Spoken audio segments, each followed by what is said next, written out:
जब जिसकी देश के अंदर सामंतवाद, पूंजीवाद और ब्राह्मणवाद का गठजोड़ हुआ, वो सारे के सारे मुल्क तबाह हुए। ये पूरा गठजोड़ है किसान का मेरा मजदूर के खिलाफ है। देश की 90% आबादी है जो हम लोग हैं, मेरा समाज है। आज देश में जो लड़ाई है वो कमेरा, हम लोग उनकी आबादी 70% है देश में। उनकी स्थिति अगर 2020 की रिपोर्ट के आंकड़े के आधार से 38 करोड़ गरीब है।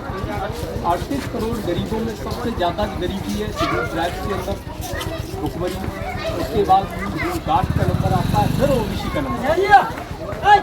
लेकिन जो 10% लोग हैं उनका वहाँ कोई नंबर नहीं आता।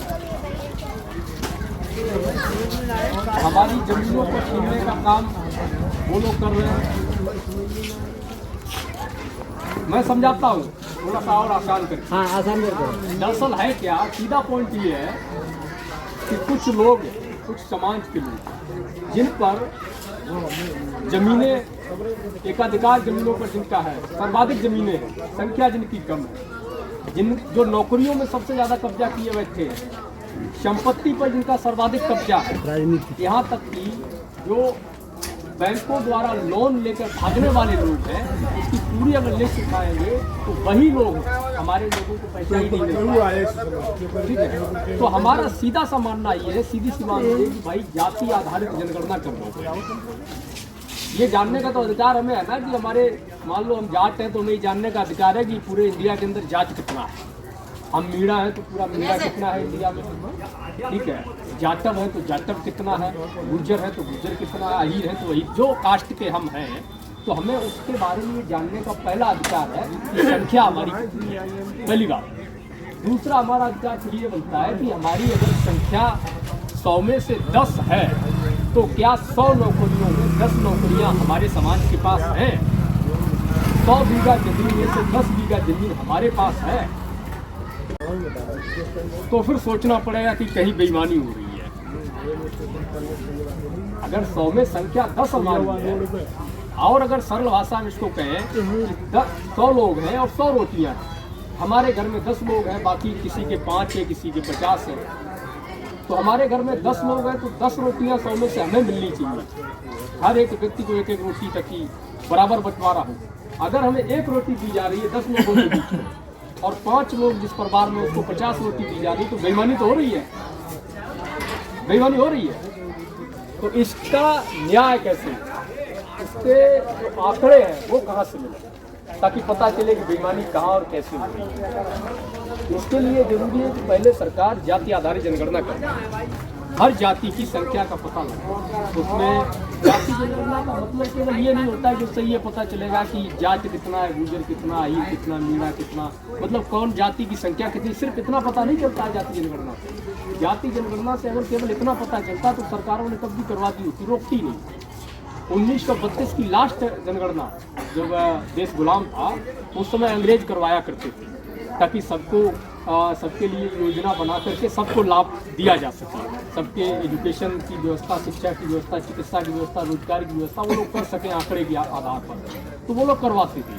1931 के बाद भी जनगणना हुई थी 41 के अंदर। उस समय द्वितीय विश्व युद्ध के चलते आंकड़े पूरे जुटाए नहीं जा सके थे, इसलिए आज हम जो है या हमारी जो सरकारें हैं तो 1931 के जो आंकड़े हैं उसी के आधार पर योजना बनाती है।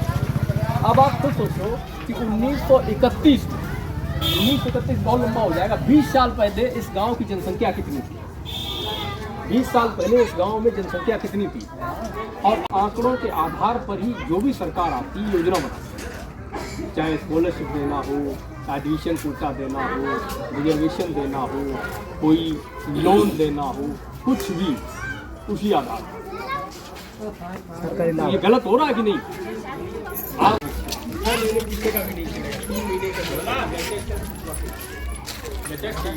लेकिन आंकड़ा जब हमें लाभ आप देते हैं तो 90 साल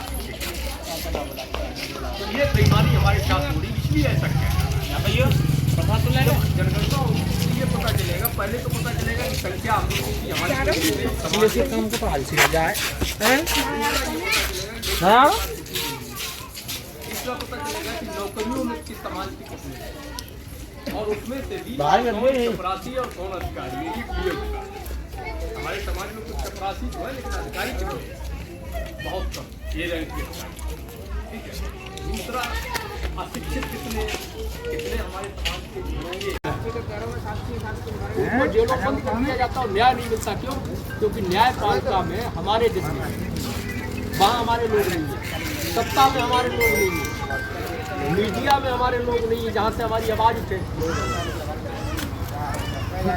मीडिया क्या उठाता है? जब आप बात करोगे कि साहब हमें हमारा अधिकार दो, तो मीडिया चलाएगा कि फला मंदिर में हमला हो गया, फला मस्जिद पे हमला हो गया। जब आप कहोगे कि हमें नौकरियां नहीं मिल रही, तो मीडिया कहेगा कि मुसलमानों ने हिंदू को मार दिया। जब आप कहोगे कि हमारी ज़मीनें छीनी जा रही हैं, तो मीडिया कहेगा खालिस्तानी आ गए। क्यों? क्योंकि वहाँ हमारे लोग नहीं है। ठीक है। अपना दर्द अपना व्यक्ति समझता है, जो हमारा व्यक्ति नहीं वो हमारा दर्द न समझेगा और न ही हमारे दर्द के प्रति आवाज़ उठाने का प्रयास करेगा, हमें न्याय दिलाने के लिए बोलने का प्रयास करेगा। तो इसलिए क्रांतिकारी साथियों, यदि आप संवैधानिक अधिकारों, जातिवाद जनगणना, मंडल कमीशन, बहुजन महापुरुषों की वैचारिक समता, समानता और सामाजिक न्याय के आंदोलन को मजबूत बनाना चाहते हैं, तो हमारी आपसे गुजारिश है कि हमारे चैनल को सब्सक्राइब करें व बेल आइकन के बटन को दबाएं। वीडियो को अधिक से अधिक शेयर करें व अपनी यथासंभव शक्ति अनुसार हमें आर्थिक सहयोग करें।